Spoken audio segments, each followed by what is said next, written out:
skill number one that you have to know how to do. You have to be able to plot points in the polar plane. Okay, last time around we talked about how we developed this polar plane with the polar axis. We got our r, we have our theta. It's similar to the Cartesian coordinate system, at least to start off with, but you're not just going left, right, up, down.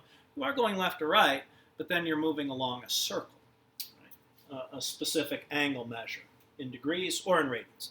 Right? To start off with, I just went with degrees. They're easier to work with. They're easier to understand, so we can focus in on the actual plotting. So I have 6 points here that I would like to plot in the polar plane. So let's get a better representation than my rough hand sketch there. All right, so you can see in this particular one, this is going to be similar to the one you are given on a PDF where you can plot these a little bit more accurately. So you might want to have this PDF handy as you're going through this video. All right, they should show up. Yeah, you can see those. Well, we're going by increments of 15 again. The numbers out here are great indicators when you have a positive r and a positive theta. Then we can talk about these being, the actual thetas. Now, if your r is negative or your theta is negative or both, then these are kind of more or less just guides to help you out, to keep track of your count. All right, so the first point we're going to plot is 3, 120. Again, this is my r. They call it r because it represents the radius of your circle, or I should say the absolute value. We got to take the absolute value of this number just in case r is negative. We don't talk about negative radii for circles. So, circle of radius 3, which means here's the pole. From the pole, I'm going to go 1, 2, 3 to the circle of radius 3, or the third circle out here. So you can see how we're counting there. Put slash marks, but it's the circle of radius 3, so 3 to the right of the pole, and 120 degrees in the counterclockwise fashion. That's your theta.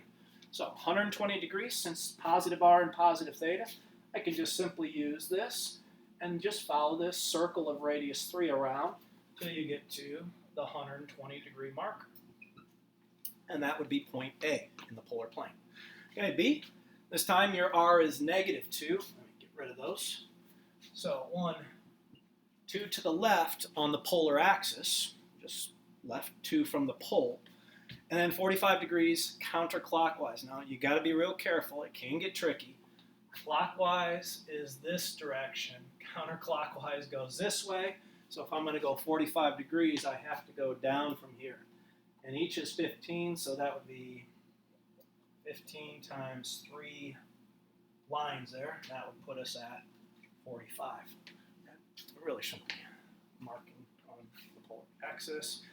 Okay. 4, negative 3, 15. So 1, 2, 3, 4. And then negative 3, 15 means I have to go clockwise. Now we're familiar with negative being down when we're to the right. It's just careful when you're to the left. It's somewhat backwards from what you might think. So negative 3, 15, that's basically 15 degrees shy of a full revolution. 45 degrees shy of a full revolution. I'll get it right. So there's C. Right? So we went 1, 2, 3, 4, and then 315 puts us 45 degrees shy of a full revolution. Right? So 315 in the clockwise fashion. Okay, here we go. Negative 5, negative 165. So 1, 2, 3, 4. There's negative 5. 5 to the right of the pole. Circle of radius 5. We have to go clockwise 165. And if you take a peek over here, 165 is 15 degrees shy of a half turn. So we have to go 15 degrees shy of a half turn, but in the clockwise fashion, because it's negative. Clockwise. So that would be point D. Point E is 2, negative 180. So 1, 2 to the right of the pole, and then a half turn in the clockwise fashion puts us right there. That's point E. And finally, F. Let's try that again. Letter F is negative 4, negative 270. So 4 to the left, 2, 3, 4 to the left on the pole, and then 270 degrees in the clockwise fashion. 270 is 3/4 of a turn. 3/4 of a full revolution in the clockwise fashion. So again, clockwise, 3/4 of a turn. Hopefully I line that up. And that would be point F. Really should be so sloppy on the polar axis there. And those are your points, all 6 of them plotted out. Now, something you will notice that we've always taken for granted with our Cartesian coordinate system, and that is in our Cartesian coordinate system, let me just go over here. Turn this off before it overheats. In the Cartesian coordinate system, when we would plot a point, say A is 3, -2.